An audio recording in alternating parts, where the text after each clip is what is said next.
పెట్టానండి. మొత్తం నెయ్యి ఇంకిపోయేలాగా. మిగిలింది ఏదైనా ఉంటే దాంట్లో వేసేద్దాము, పీల్ చేసుకుంటుంది పాత్రలో. ఇది చూసారా, చూయిగా అయిపోయింది. ఇక్కడ తెలుస్తూనే ఉంది మనకి.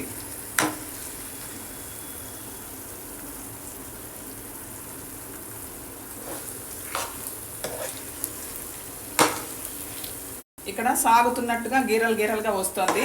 ఇప్పుడు సాగేటట్టు వచ్చినట్టు లెక్క అనమాట. ఇంకా మనం దించేసుకోవడమే. సూపర్గా ఉండే బాంబే హల్వా ఇంట్లోనే అతి చీప్గా రెడీ అయిపోయింది. నేను దీన్ని డిష్లోకి వేసేసుకుంటున్నాను, నూనె రాసిన డిష్లోకి. నెయ్యి అంతా ఎగిరిపోవాలి. ఎగిరిపోకపోయినా మీరు మధ్యలో వేసేసుకుంటూ ఉండండి ఇట్లాగా. స్టవ్ ఆపడం మర్చిపోయాను.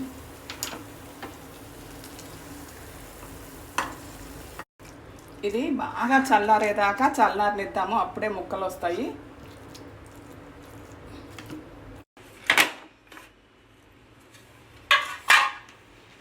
చాలా చక్కగా బాంబే కరాచీ హల్వా రెడీ అయిపోయిందండి. Thank you. కట్ చేసి చూపిస్తాను. అదే బాగా వచ్చింది, సూపర్గా వచ్చిందండి. పీసులుగా భలే ఉంది.